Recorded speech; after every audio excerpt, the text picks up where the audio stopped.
noite, amados. E vamos ler a Bíblia em Marcos capítulo 7.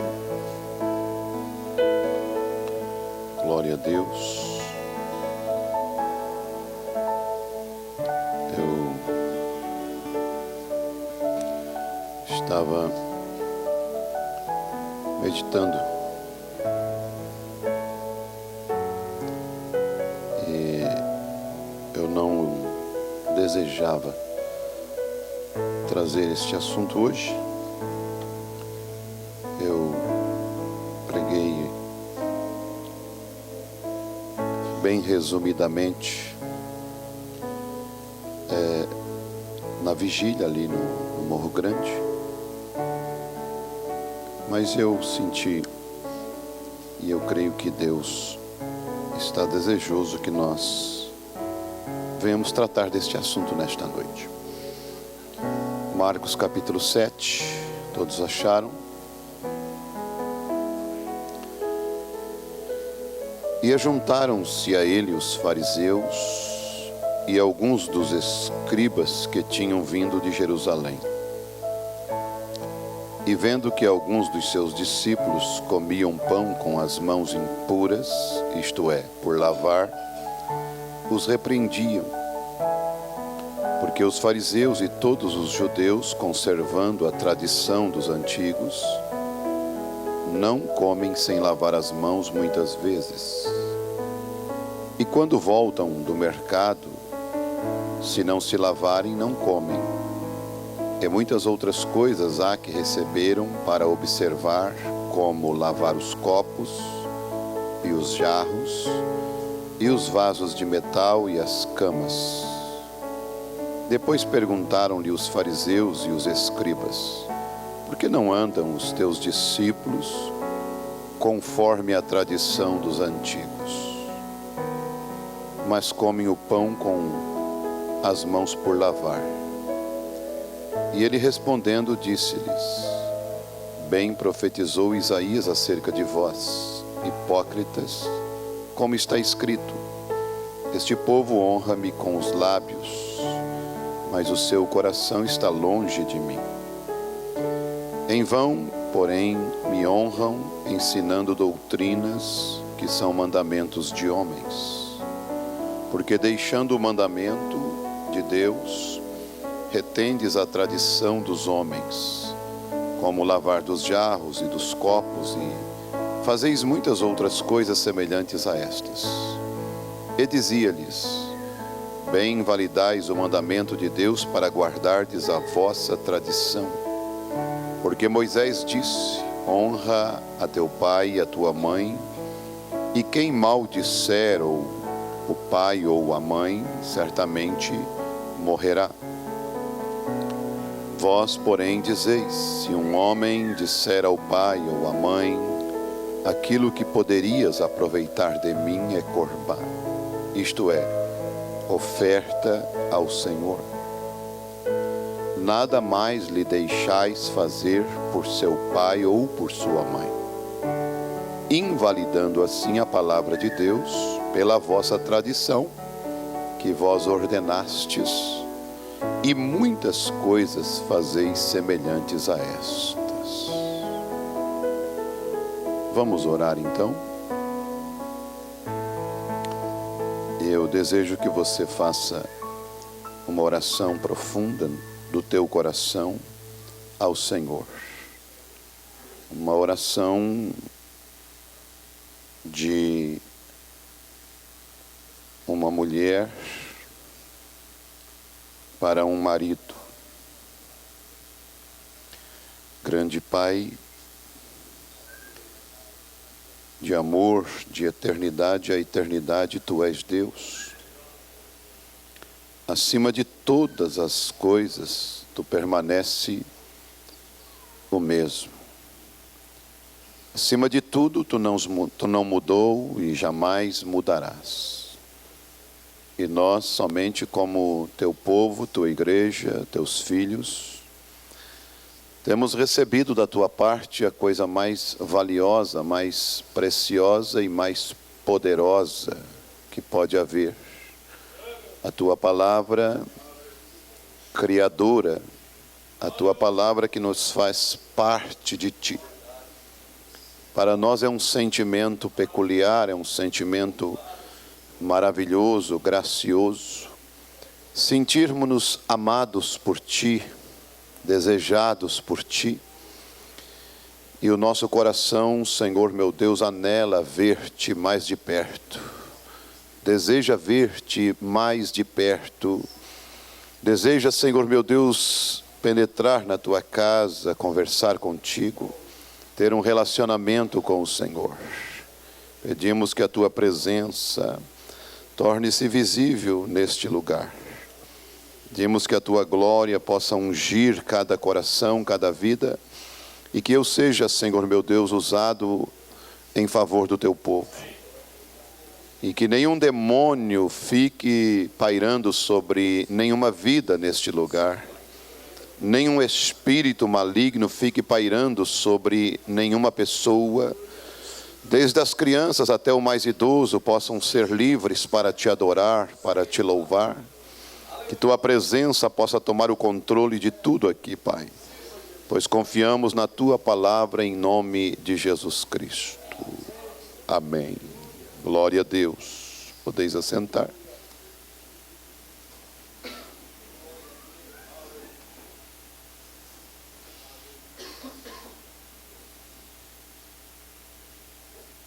Glória a Deus. Só me dá um pouquinho mais de retorno aqui, irmão Juliano.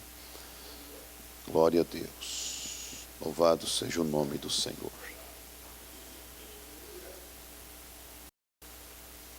Nós vamos falar um pouquinho sobre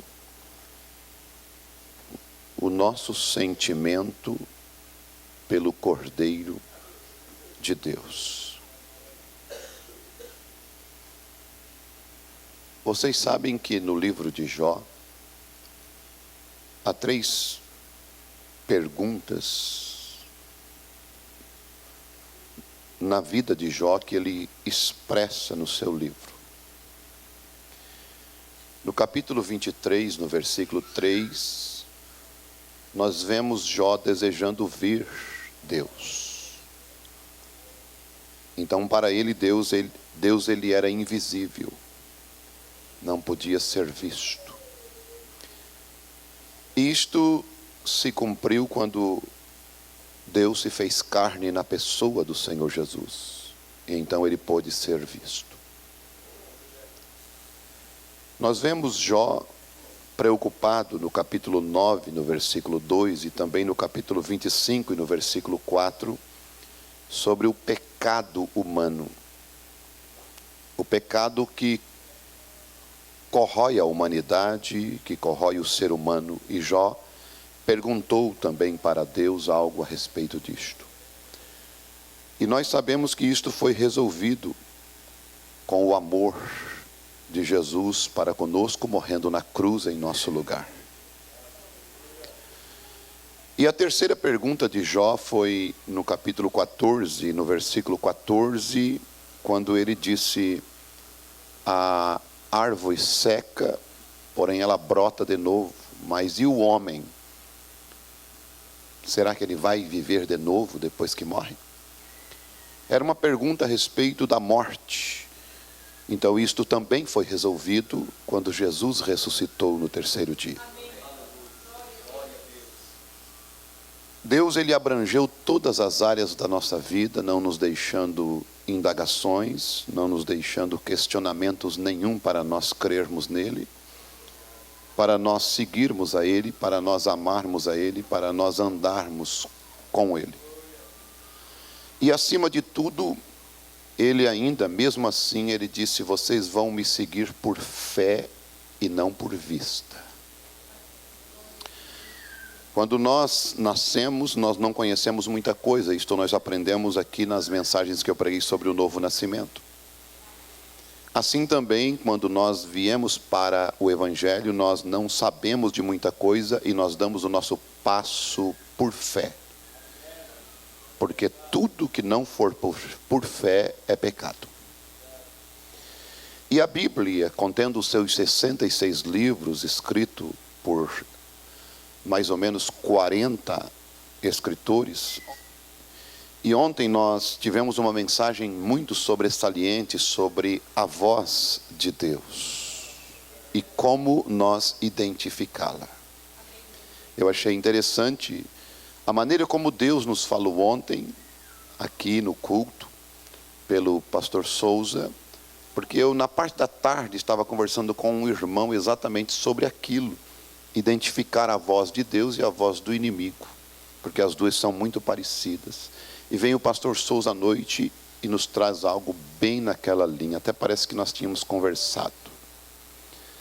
Ou eu creio somente numa coisa, que o Espírito Santo que estava ouvindo nós lá conversar, estava ali falando conosco.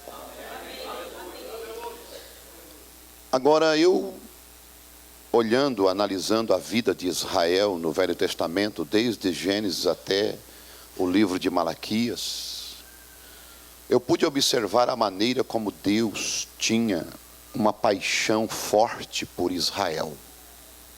E vocês sabem que Deus ainda tem esta paixão forte por Israel, esse amor tremendo por Israel. Ao ponto de Deus dizer assim, ó, eu os plantei aqui, daqui ninguém vai vos arrancar. Vocês vão ver que em Deuteronômio no capítulo 7, Deus diz assim, olha Israel, eu não escolhi vocês, porque vocês eram uma grande nação, um grande povo. Eu escolhi vocês porque eu amei vocês.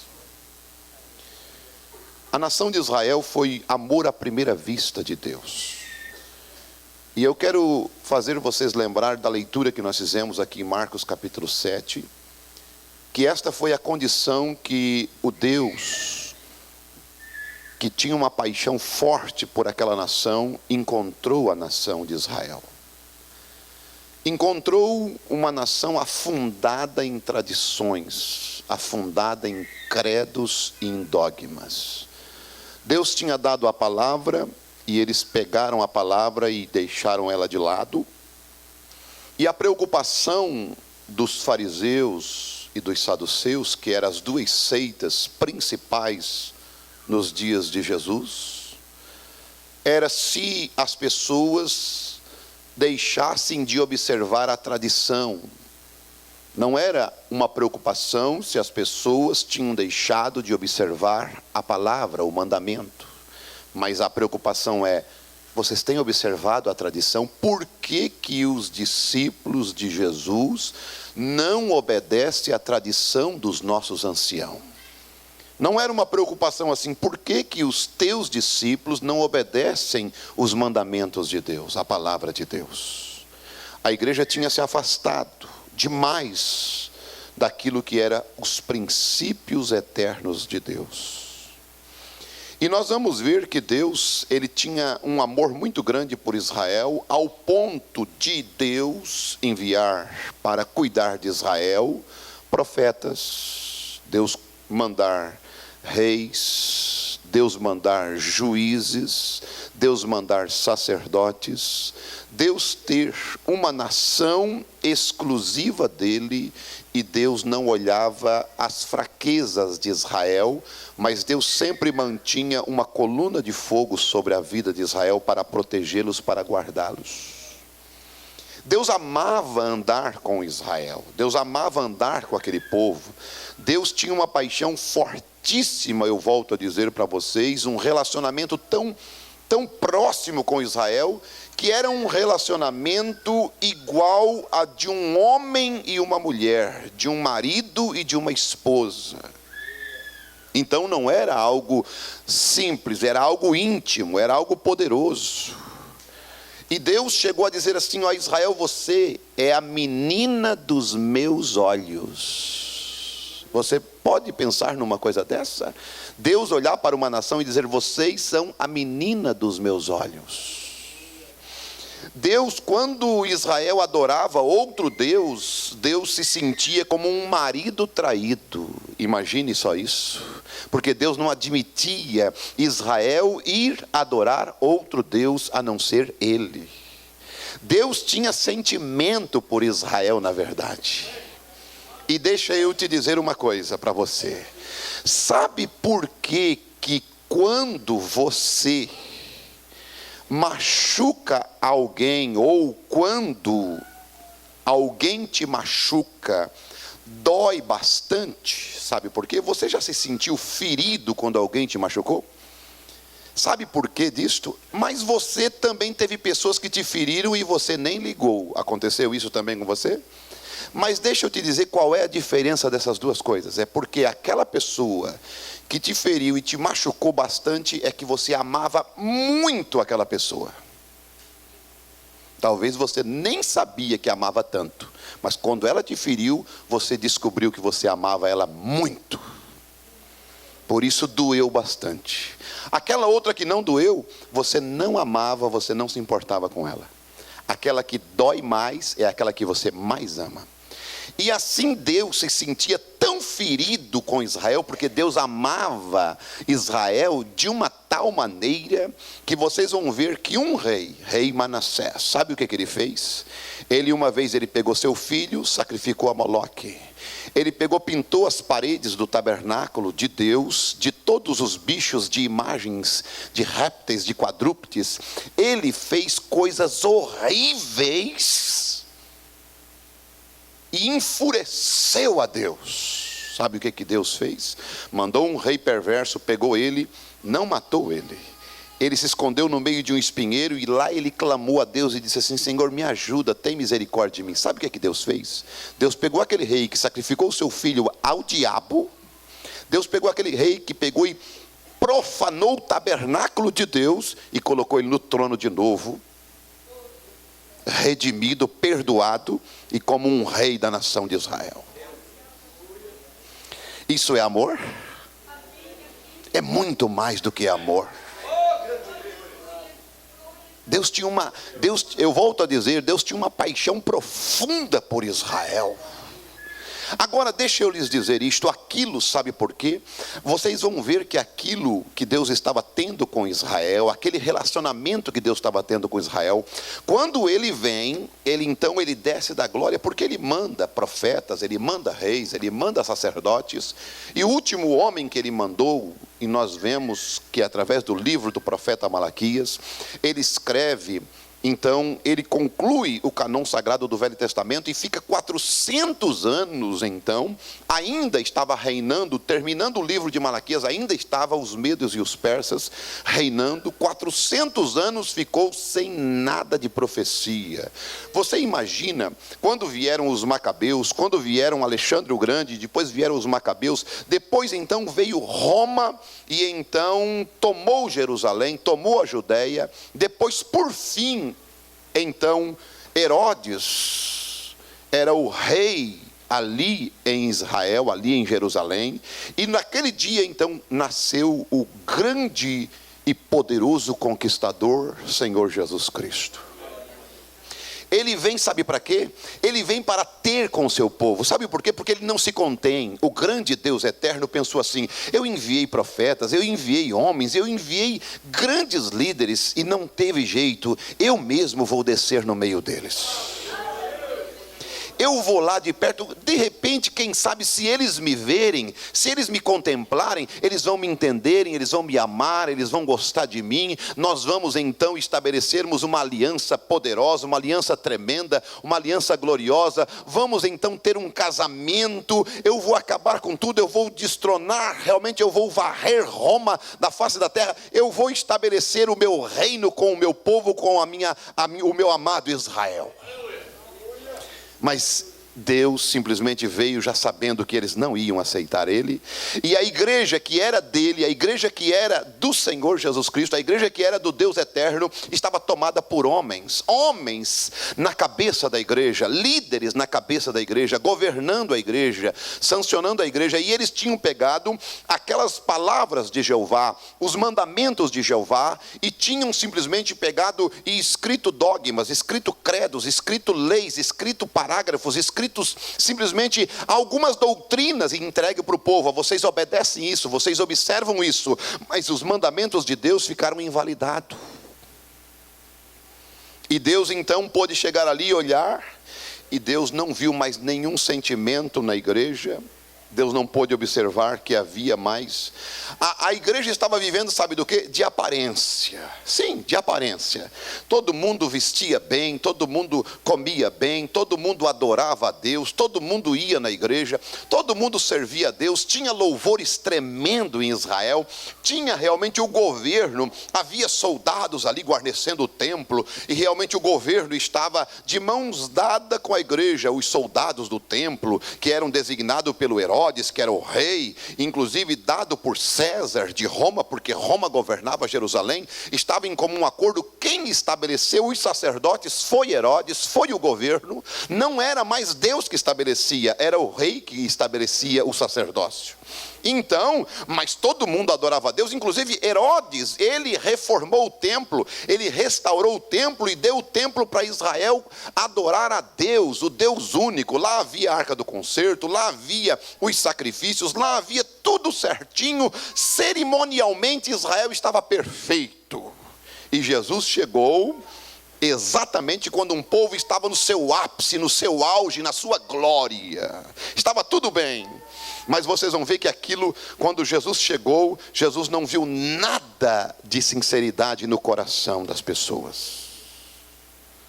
Vocês vão ver, escute agora, quando nós terminamos a leitura no versículo 13, nós vamos ver a continuidade. Você abre aí em Marcos capítulo 7.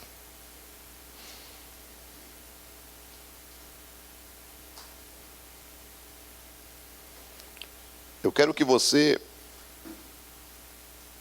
coloque o teu coração nesta mensagem nesta noite. Marcos capítulo 7, versículo 14. Quando nós terminamos no versículo 13. E chamando outra vez a multidão, disse-lhes: ouve-me vós todos e compreendei. Nada há fora do homem que entrando nele o possa contaminar, mas o que sai dele, isso é o que contamina o homem. Se alguém tem ouvidos para ouvir, ouça. Depois, quando deixou a multidão e entrou em casa, os seus discípulos o interrogaram acerca desta parábola. Vocês vão ver que a tradição destes fariseus era manter a aparência, era manter a aparência deles para com o povo, era coisa externa.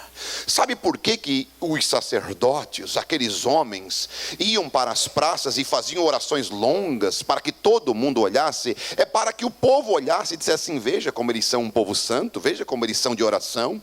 Era por isso, não que estava errado ir orar nas praças, ou não que estava errado ir orar de em pé, não, porque não importa a posição que tu ora, se é sentado, de pé ou deitado, a importância é como está lá dentro no teu coração. Você vai ver um homem deitado na Bíblia orando, e se houve uma oração respondida rápida, foi desse homem. Ele estava enfermo e o profeta Isaías chegou para ele e disse assim: olha, você vai morrer, arruma a tua casa, porque desta cama que tu estás deitado, tu não vai levantar. Sabe o que ele fez? Ele virou para o canto e disse: Senhor, tem misericórdia de mim, deitado. Tem misericórdia de mim, porque eu tenho sido fiel ao Senhor. Tenha compaixão de mim. Antes de o profeta sair da casa dele, o profeta voltou com a mensagem dizendo: olha, tu vai viver mais 15 anos. Aleluia.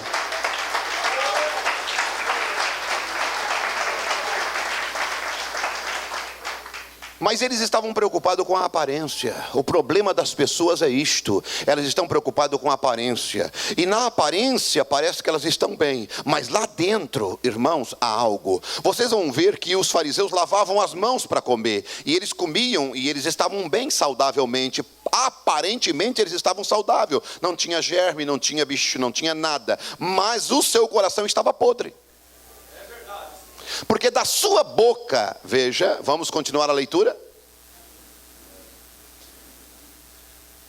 Depois, quando deixou a multidão, entrou em casa, e os seus discípulos o interrogavam acerca desta parábola, e ele disse-lhes: assim também vós estáis sem entendimento? Não compreendeis que tudo o que de fora entra no homem não o pode contaminar? Agora, se tu quiser deixar de beber Coca-Cola, é mais saudável. Agora, se tu não quiser, não tem problema, tu vai morrer do mesmo jeito. Eu optei por não tomar, mas se você quiser continuar tomando, pode tomar, não tem problema nenhum. Não vai te contaminar, não vai te causar nenhum pecado fazendo isso. Se você quiser continuar comendo carne de porco, continua, porque não vai te matar, nem te mandar para o inferno, desde que você ore e santifique, certo? Porque isso não vai contaminar a tua alma, tá certo? Entende? Porque não entra no seu coração, mas no ventre, e é lançado fora, ficando puras todas as comidas. Ficando puras todas as comidas. Ele dizia, o que sai do homem, isso contamina o homem. Porque do interior do coração dos homens saem os maus pensamentos, os adultérios, as fornicações, os homicídios, os furtos, a avareza. Que coisa, hein? As maldades, o engano, a dissolução, a inveja, a blasfêmia, a soberba, a loucura. Todos estes males procedem de dentro e contaminam o homem. Tem gente que é muito limpinho por fora, muito bonitinho por fora, mas por dentro está bichado. O homem, geralmente, ele vê o que está diante dos olhos, porém o Senhor olha para o coração. E nós não estamos pregando uma religião de aparência, nós estamos pregando uma religião de sentimento, de coração, de alma.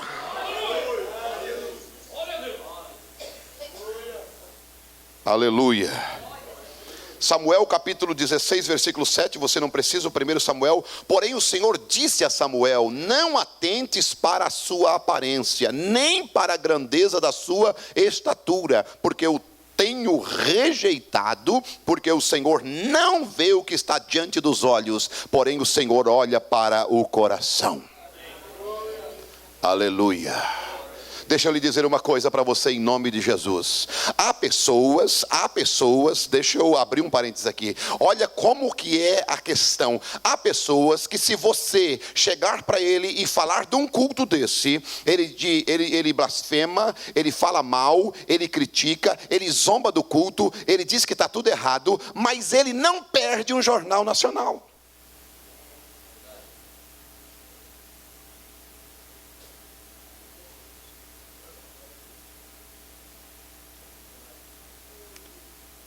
Ele não perde um Datena.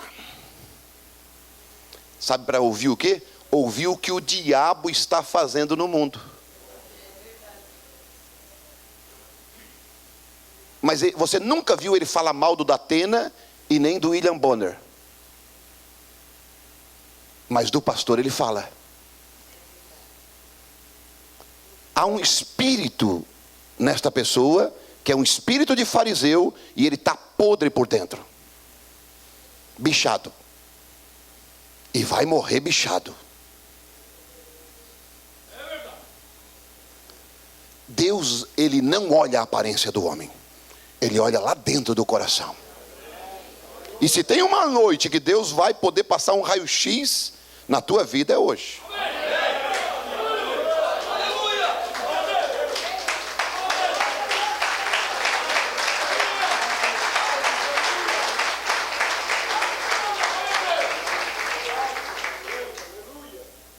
E deixa eu te dizer, eu tenho nojo destas pessoas. Eu tenho nojo, sabe por quê? Porque Deus anoja estas pessoas. Não é eu, Deus tem nojo delas. Deus aborrece o Balaão, Deus aborrece a Jezabel, eu também aborreço. Me dá ânsia de vômito desse tipo de pessoa. Que come carniça e zomba do pão de Deus. Eu não teria companheirismo com essa pessoa. Gente, talvez vocês estão pensando assim, puxa vida, o que está acontecendo? Eu não sei também nem o que está acontecendo. Eu só sei de uma coisa, eu estou pregando isso que Deus me deu. E ontem, se você estivesse ali na vigília, meu amado, você também não queria sair da igreja 2 horas da manhã, como nós também não queríamos sair. Aleluia. Aleluia.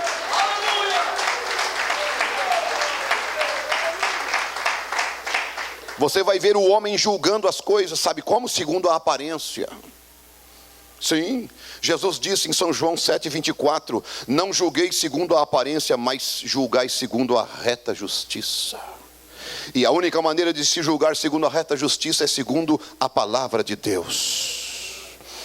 Abra comigo em 2 Timóteo capítulo 3, nós vamos ver esta era neste tempo, porque esta era, ela é caracterizada pela aparência e não pela essência. E nós não queremos uma religião de aparência, nós não queremos uma religião de nome, nós queremos a essência do Evangelho, a glória do Evangelho. Aquilo que Deus tinha por Israel, Deus tem por você.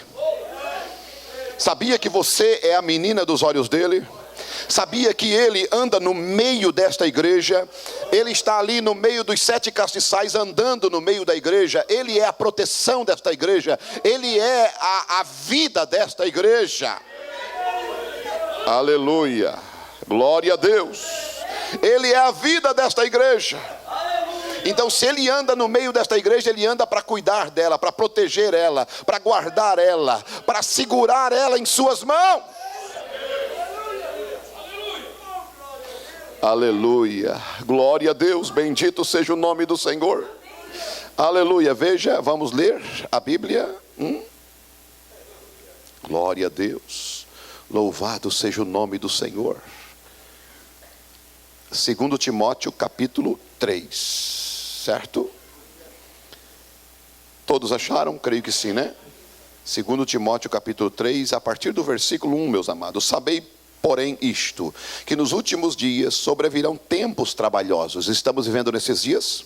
Porque haverá homens amantes de si mesmo, avarentos, presunçosos, soberbos, blasfemos, desobedientes a pais e mães, ingratos, profanos, sem afeto natural, irreconciliáveis, caluniadores, incontinentes, cruéis, sem amor para com os bons, traidores, obstinados, orgulhosos, mais amigos dos deleites do que amigos de Deus. E olha o versículo 5. Eles são tudo isso, tendo aparência de piedade, mas negando a eficácia da palavra. Destes, aleluia. Sabe por quê? Sabe por quê? Sabe por quê que lá no hospital, quando tem uma doença contagiosa, eles botam no isolamento? Para não contaminar os outros. Sabe por quê que quando Miriam pegou lepra, ela ficou 7 dias afastada de Israel? Eles não amavam Miriam? Sim, amavam Miriam, mas era para não contaminar Israel com lepra. Aleluia. E há muita gente que tem uma língua leprosa. A língua do fariseu, ela é leprosa. Ele é externamente lindo, bonito, mas lá dentro ele tem uma bicheira desgraçada.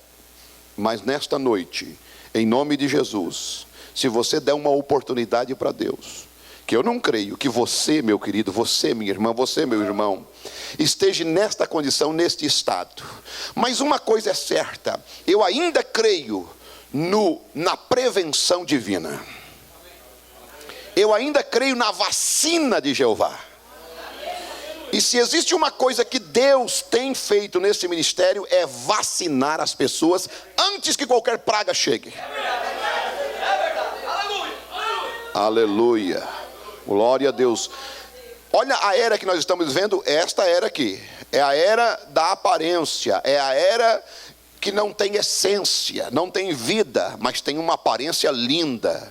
Em Apocalipse capítulo 3, versículo 17, a minha Bíblia diz o seguinte: como dizes, rico sou e estou enriquecido e de nada tenho falta, e não sabe que és um desgraçado e miserável e pobre, cego e nu. Ela tem uma aparência linda. Deus olha para o coração e diz: você é pobre, miserável, cega e nu e não sabes. Aí o profeta vem e diz assim: olha, isto literalmente significa: eu tenho riquezas espirituais. Isto soa como o milênio com ruas de ouro e a presença de Deus. Porém eu me pergunto se isto é assim. É a igreja verdadeiramente rica nas coisas espirituais de Deus? Vamos examinar essa jactância laodicense do século 20 à luz da palavra. Que coisa, olha o raio-x de Deus para a era em que nós estamos vivendo, quando ela se diz ser a era em que Nunca se ouviu tantos programas de televisão evangélico. Nunca se viu tantos programas de rádio evangélico. Nunca se viu tantas livrarias evangélicas. Nunca se viu tantas igrejas em cada esquina como na nossa era. É assim ou não é? Nunca se viu, desde 2000 anos para cá, desde o tempo do cristianismo, nunca se contemplou em nenhuma era, nenhuma delas, a fusão tão forte, igreja em cada esquina, programas de rádio, folhetos, literaturas, livros, CDs, DVDs, mídia, televisão, internet, tudo propagando Jesus, Jesus, Jesus, Jesus, Jesus, Jesus, e infelizmente tem uma aparência tremenda de religiosidade nesse mundo, mas cada vez a nossa nação, olha como ela está. Por que a nossa nação está afundada? Não existiu era também mais desgraçada. O lesbianismo, o homossexualismo, a podridão, a carnalidade. Bom, se eles têm coragem de ir para um lugar público, se eles têm coragem de ir para um lugar público em São Paulo e fazer uma passeata e lá fazer coisas que realmente eles estão forçando a passagem para o inferno, estão forçando a passagem para o abismo, eu não tenho nada a ver com aqueles símbolos que eles usaram nas suas paradas demoníacas, eu não tenho nada a ver para profanar o cristianismo, supostamente eu não tenho nada a ver com aquilo, mas uma coisa é certa, eles foram além da medida, eles estão enchendo a medida dos amorreus. Deus está olhando para esse mundo, para essa nação, e ela vai cair numa desgraça terrível. Por isso, igreja, nós não podemos ficar calados. Por isso nós não podemos ficar com aparência de religiosidade. Nós temos que ter em nosso coração ardendo a lâmpada de Jeová, o fogo do Espírito Santo.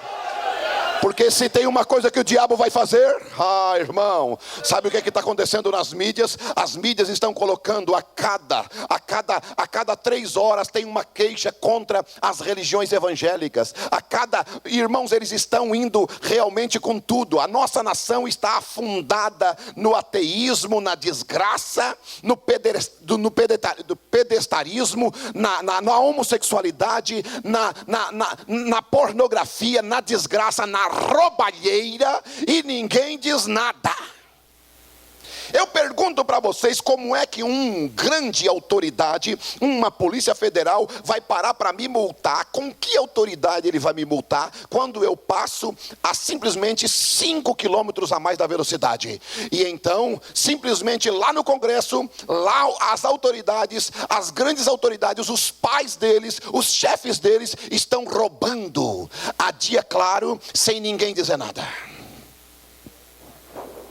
Eles estão infringindo a lei de ponta a ponta. E se eu passar 5 quilômetros a mais, eles me multam.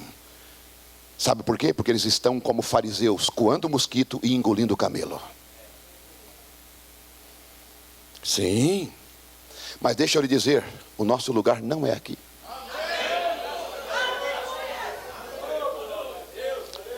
O nosso reino não é deste mundo. Não. E deixa eu dar mais uma para vocês aqui, tá? Deixa eu dar mais uma para vocês aqui. Tá? Em nome de Jesus. Tá? Não, eu não vou dar. Eu vou deixar assim. Eu vou deixar assim.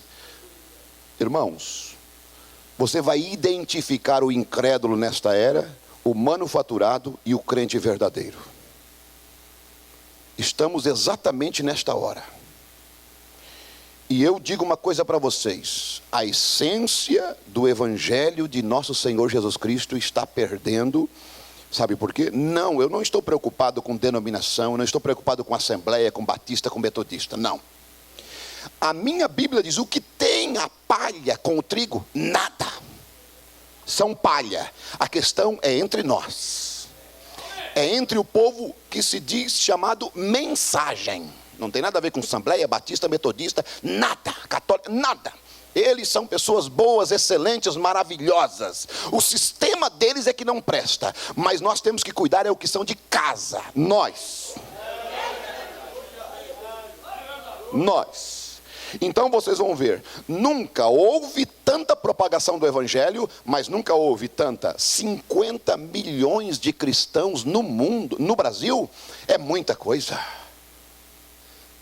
Mas nunca se ouviu tanta fraqueza espiritual. Nunca se ouviu tanta baixeza.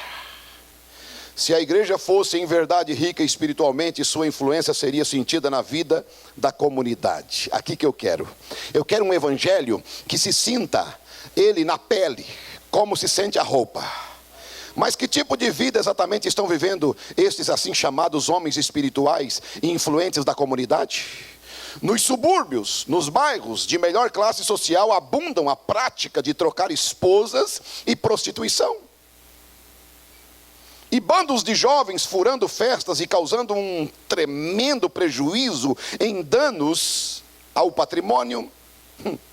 A imoralidade tem atingido um nível ainda não superado em atos sexuais promíscuos, vícios em narcóticos, jogos de azar, roubo e todo tipo do mal. O irmão Brando estava enxergando o nosso Brasil daí dos Estados Unidos quando estava pregando isso aqui. E a igreja continua afirmando quão boa é esta geração. Eu pergunto para vocês, qual é o hino que tu escuta dessas Jezabel que não diz que está tudo bem? Só tem hino que está dizendo que está tudo bem, que está tudo beleza, que Deus vai te abençoar, que vai ser uma bênção, que esta é a geração dos vencedores. Dos vencedores?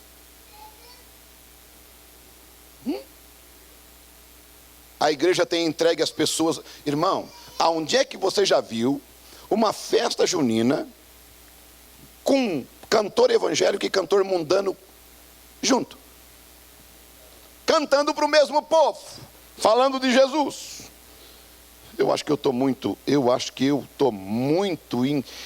vamos dizer assim, encucado com essas coisas, e eu acho que é eu que estou em problema. A igreja tem entregue as pessoas aos médicos, especialistas, especialmente aos psiquiatras. Você já viu? Ninguém precisa de psiquiatra, precisa de Jesus.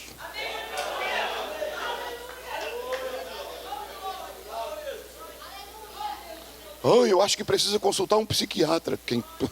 Quem tem que ir para o psiquiatra é o diabo. Ele que vai consultar o psiquiatra dele. Porque a igreja não precisa de psiquiatra. A igreja precisa de Jesus Cristo.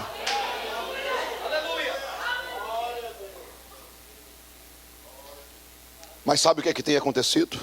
Sabe o que é que tem acontecido? Deixa eu te dizer uma coisa. Israel, sabe como é que ele fazia o sacrifício a Deus? Sabe como? Então deixa eu lhes dizer uma coisa. Ele ia sacrificar o cordeiro a Jeová, o grande Deus que os amava, o grande Deus que sempre estava presente nas horas difíceis. Abria mar vermelho, mandava alimento, maná, água vertida na rocha. Quando estava em Canaã, os filisteus, os amorreus, heteus, perizeus foram mandados para fora. E Deus então protegeu Israel. Era a minoria, mas Deus estava com sua mão estendida. Então Israel tinha uma conexão com Deus. Lá havia o templo, lá havia o sacerdote, lá havia o profeta que falava ao sacerdote, o sacerdote falava com o povo e o povo temia Deus. E então foi dado para Israel o quê? Foi dado para Israel dizendo o seguinte: ó, vocês oferecem um cordeiro a mim, e em cada ano um cordeiro vocês sacrificam para mim. Sabe o que é que Israel fazia? Israel então pegava, olhava na manada, quando era época de cria, Israel então mandava, cada família selecionava um cordeiro macho, e ele olhava o melhor cordeiro entre as crias e separava ele. Separava próximo de casa, não deixava no pasto, separava próximo de casa, e ele era alimentado diferente, ele era dado uma água bem especial. Ele era, vamos dizer assim, parte daquela família de Israel. Ali a filhinha cuidava, o filhinho cuidava, a mamãe cuidava, o papai cuidava, porque todos eles sabiam que aquele cordeiro era para Jeová. Então, 1 ano eles criando aquele cordeiro, e eles criavam, e eles guardavam, e eles protegiam, e eles sabiam que aquele cordeiro tinha que comer uma comida especial, ele não podia ficar doente, ele não podia ter uma mancha, ele não podia ter nada quebrado, ele tinha que ser cuidado porque ele não podia trancar a patinha. Eles tinham um sentimento por aquele cordeiro que eles iam oferecer a Jeová, porque aquilo ali fazia parte da família deles já. Quem já criou um bichinho de estimação aqui? Não é assim? Você não cria um sentimento? Teve um camarada que deu uma chinelada no meu cachorro. Eu disse para ele, vem dá essa chinelada em mim. Essa semana ainda. Me senti mal porque eu disse isso. Mas disse. Parei o carro e disse, vem cá, dá a chinelada em mim aqui, ó grandalhão. Ainda bem que ele não veio dar, senão ele ia dar. Porque ele bateu no meu pinchezinho. Pegou o chinelão dele, mas um bara de 1,90 m. Imagine esse cordeiro criado dentro de casa, gente. Com a família, os filhos e tudo, aquele sentimento. Agora vamos ver eles levando o cordeirinho para ser sacrificado. O que que vocês acham disso? Olha, a mãe, ô pai, nós vamos levar o cordeiro? Sim. Mas vai ser sacrificado? Sim. Mas é para Jeová, foi para isso que nós criamos. Mas por que ele vai ser morto? Pelos nossos pecados, filho. Ah, irmãos, isso tinha uma dor profunda, tinha um arrependimento profundo. Tinha um arrependimento profundo. Então quer dizer que ele vai morrer em nosso lugar, papai? Sim, vai morrer em nosso lugar. E eles já iam chorando para aquele lugar de adoração, para aquele lugar de oferta, para aquele lugar de sacrifício. Então, quando o tempo da expiação pelo pecado, e aquele cordeirinho amado era levado perante o sacerdote para ser imolado, aquilo trazia profunda dor, arrependimento e tristeza sobre o adorador. Lágrimas rolavam quando aquele pequeno inocente era morto pela expiação do pecado. Sim. Havia sentimento naquilo, não tinha como não haver sentimento. Conforme as gerações foram passando, sabe o que aconteceu?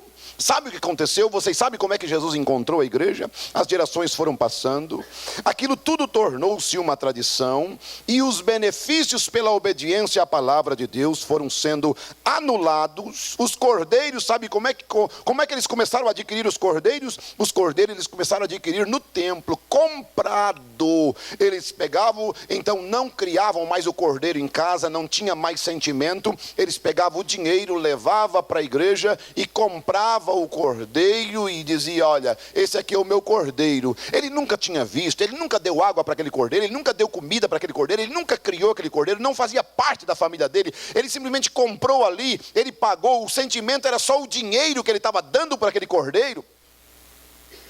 Só isso, nada mais.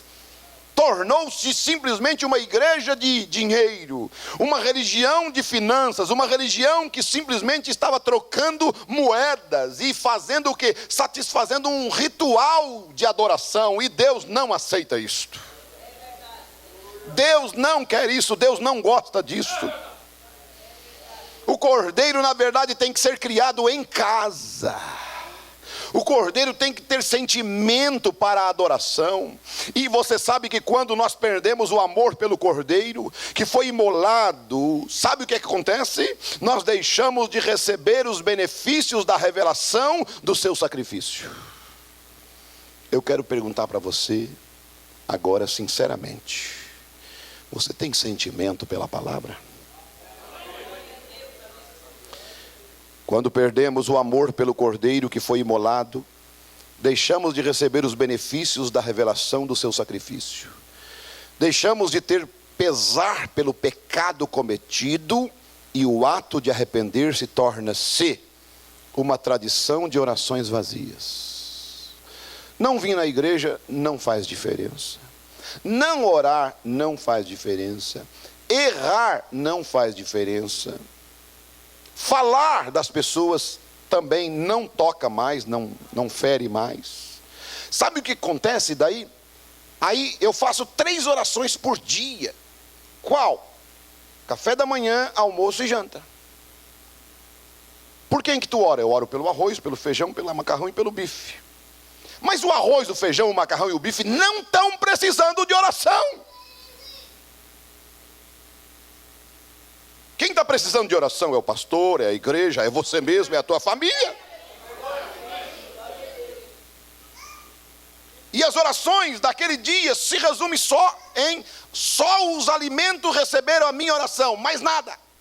Só eles receberam a bênção de Deus. A minha família não foi orado, meus filhos não foram orados, a igreja não foi orado, por mim mesmo não foi orado, por mais ninguém foi orado, só pela comida.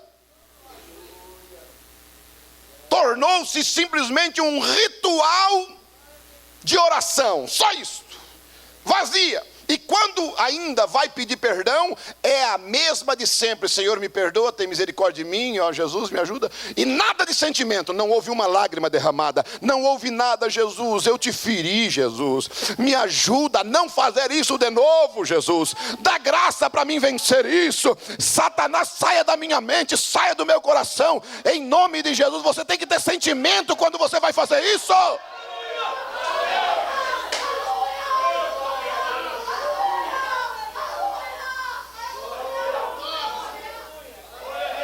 Quando você tem sentimento, daí você deixa aquilo. Você não volta mais a praticar aquilo.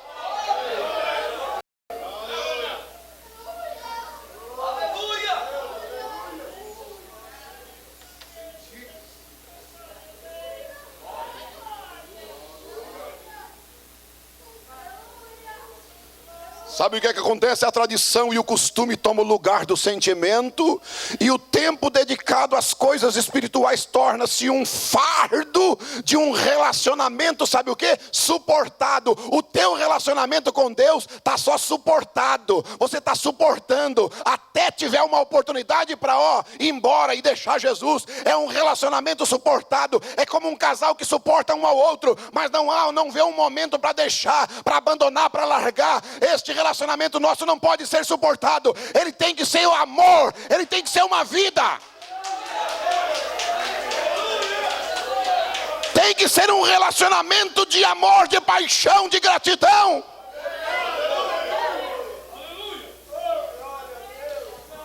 Torna-se um fardo estar com a mulher torna-se um fardo estar com o marido, torna-se um fardo estar na igreja, torna-se um fardo estar na oração, torna-se um fardo ler a Bíblia, torna-se um fardo carregar a mensagem, torna-se um fardo cantar um hino, torna-se um fardo estar na casa de Deus. Isto é um relacionamento suportado somente, e não pode ser assim. Tem que ser algo voluntário, tem que ter paixão, tem que ter graça, tem que ter sentimento, tem que ter amor, tem que ter vida.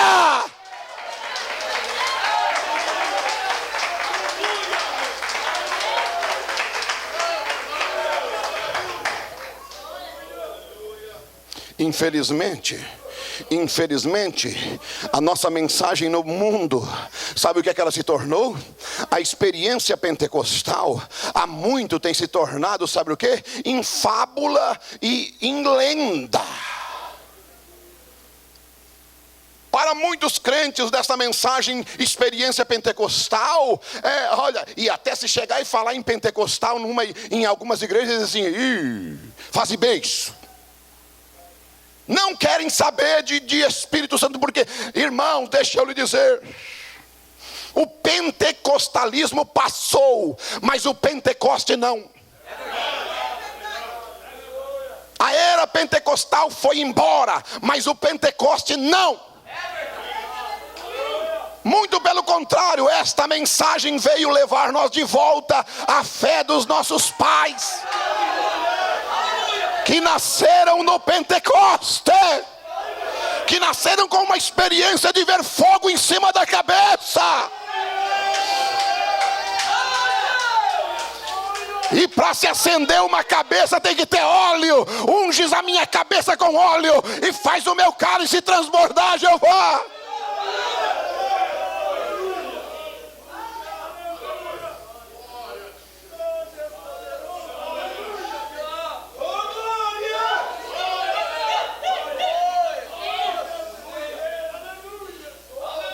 Vai abrindo o teu coração, vai saindo da tua rotina normal de crente, porque Deus quer entrar no teu coração. E deixa eu te dizer, sabe o que é que aconteceu? O conhecimento da letra tem há muito substituído a revelação original através do Espírito Santo. É só letra, é só parágrafo, é só intelectualismo, não há nada de vida ali. Hoje é muito comum que as teorias, dogmas e tradições de grupos seja aceita como vindicação do novo nascimento. A vindicação que a minha igreja nasceu de novo é porque nós cremos em tal doutrina. A vindicação que a minha igreja está certa é porque nós cremos em determinada ala da mensagem. Não é isto que vindica alguém que nasceu de novo. Não é uma doutrina que vindica alguém que nasceu de novo. Não é isto, não é isto, não é isto. É uma vida que mostra que alguém nasceu de novo. É uma vida.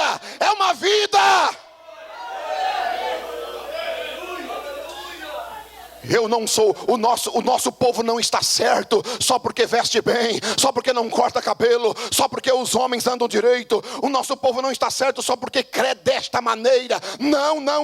O nosso povo tem que estar certo, é porque a vida de Jesus Cristo habita dentro deles. A vida do Espírito de Deus pulsa debaixo desta camisa aí, meu irmão e minha irmã.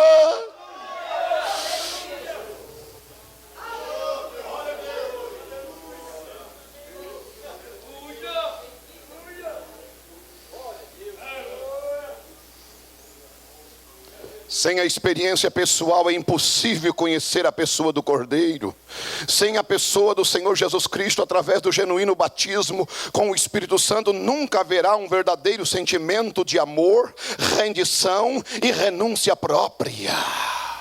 Eu quero dizer para você, não viva a fábula cristã, não faça isso. Busque alcançar e viver a verdadeira experiência, digno, fruto do sacrifício no Calvário, e que te eleva à condição de filho e de filha de Deus, pela aceitação de tua fé. É isto que você tem que viver. Acima de qualquer credo, acima de qualquer dogma, quebrar, jogar no lixo. E a primeira coisa que Jesus foi exatamente fazer isto com a igreja. Aquela igreja farisaica, aquela igreja que tinha credos e dogmas, aquela igreja que ninguém não podia jamais aceitar um samaritano. Ele quebrou esse paradigma quando ele comparou-se a um samaritano e ajudou o homem que foi assaltado no caminho. Ele quebrou isso quando ele foi lá em Samaria conversar com a mulher no poço, uma meretriz. Ele quebrou isso quando na próxima leitura da nossa Bíblia nós vemos ele atendendo uma sirofenícia e libertando a sua filha em casa. Ele é esse Deus que nós cremos. Ele é esse Deus que você crê. Ele é esse Deus que está no meio da igreja. Irmãos, a verdadeira manifestação da palavra de Deus apenas é possível após uma real experiência do Cordeiro. Cristo, palavra, apenas viverá em você após um relacionamento íntimo e pessoal com o autor da palavra. Aleluia, aleluia. Nada vai substituir uma genuína experiência com a sarça ardente. Nada vai substituir uma genuína experiência com o pilar de fogo. Nada. Você pode, eu não quero saber de quantos parágrafos você conhece, de quantas mensagens você leu, de quantas Bíblias você leu. Eu quero saber a vida de Cristo se está pulsando debaixo dessa camisa aí.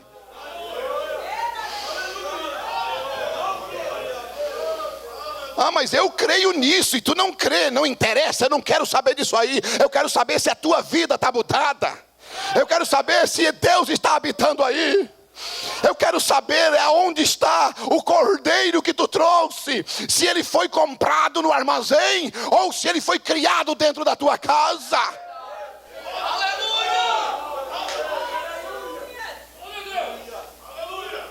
Não, esse cordeiro eu peguei numa esquina ali, numa denominação qualquer, numa igreja qualquer. Eu peguei de um mestre qualquer, foi uma interpretação. Esse cordeiro não serve, tem que ser o cordeiro criado em casa.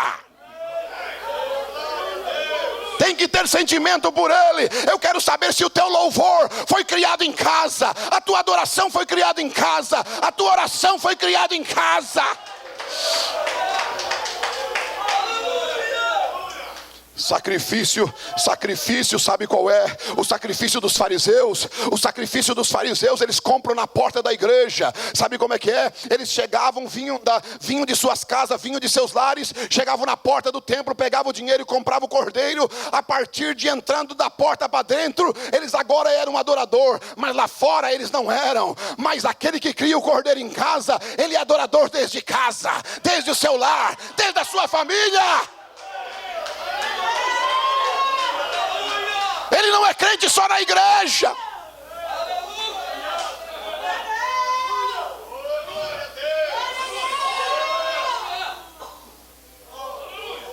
Há uma diferença nesses cristãos. Há uma diferença muito grande, meu querido. Há uma diferença muito grande de um crente que vem adorar a Deus, de um cristão que vem adorar a Deus, de um crente que vem para a igreja, de uma igreja que vem realmente para adorar a Deus com uma experiência. E eu quero dizer para vocês, infelizmente, as mídias, tudo que existe ao nosso redor, tem nos tirado do mundo real e nos colocado num mundo virtual.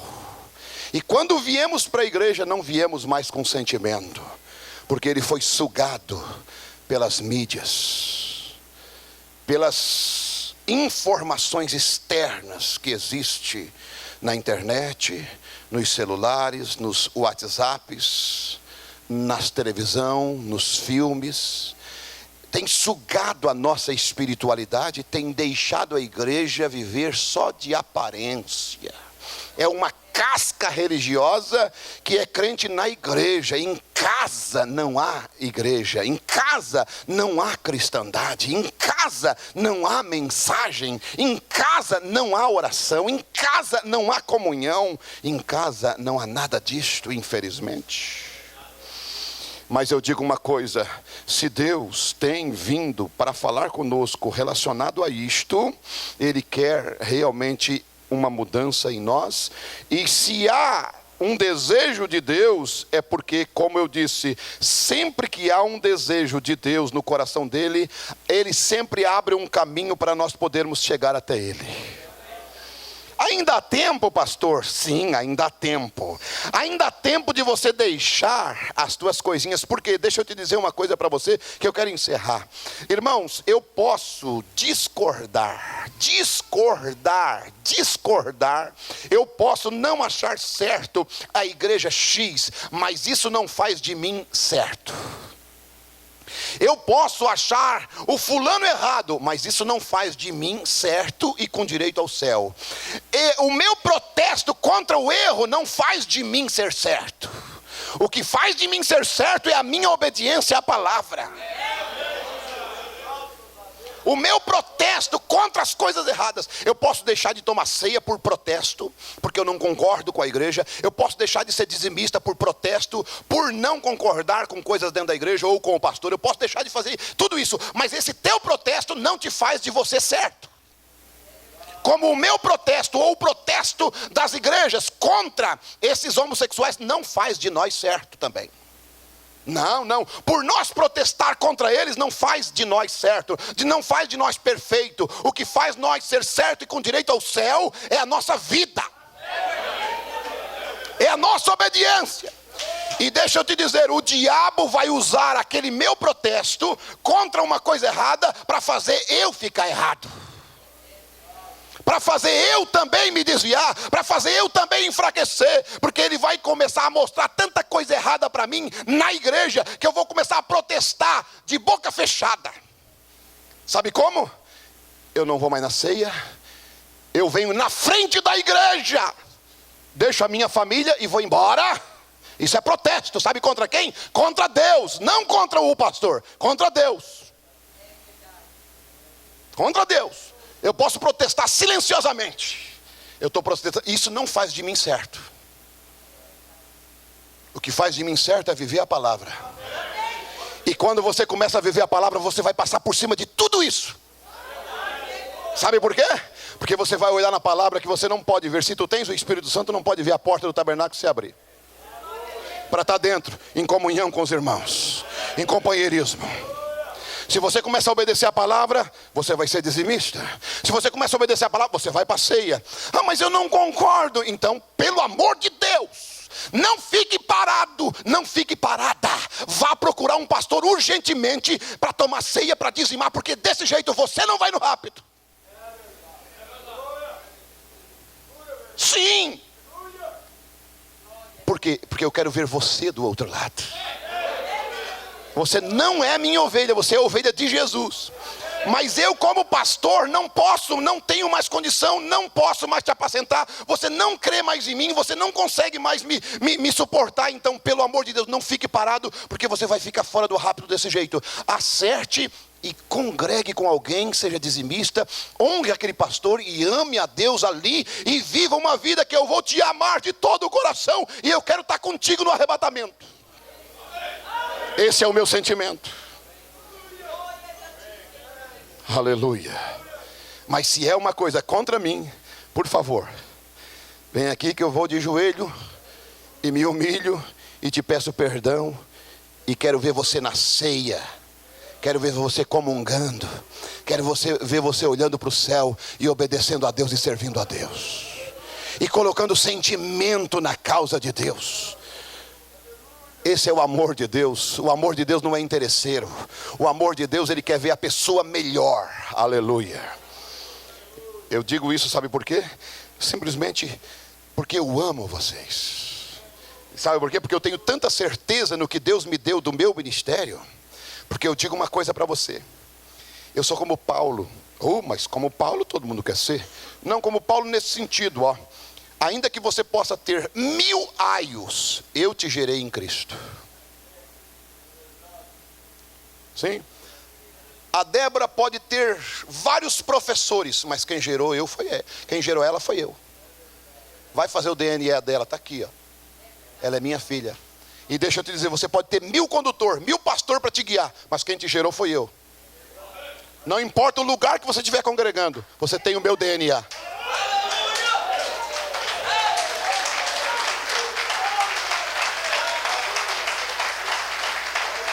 Coloque de pé.